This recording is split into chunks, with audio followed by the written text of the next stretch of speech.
টুপির কত রকম ফের, কত বৈচিত্র্য। নানা রঙের নানা ঢঙের বাহারি রকম টুপি পরিধান করেন মোটামুটি সবাই।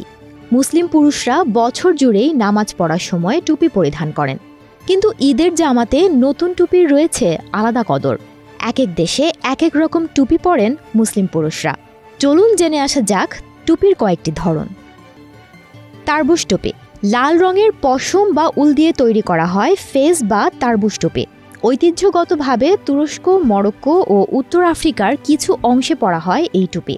তবে ফেস টুপি সবচেয়ে বেশি পরিচিতি লাভ করে ওসমানী সাম্রাজ্যের মাঝামাঝি সময়ে, যখন ওসমানী সাম্রাজ্যের সেনাবাহিনী টুপিটি তাদের উর্দির সাথে পরতে শুরু করে।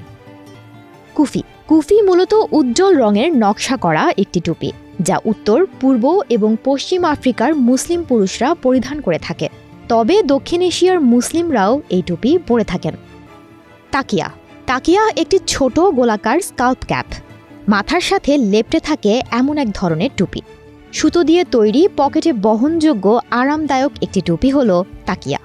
চেচিয়া, চেচিয়া লাল রঙের উলের তৈরি একটি তিউনিসিয়ান টুপি, যার ওপরে একটি ট্যাসেল রয়েছে।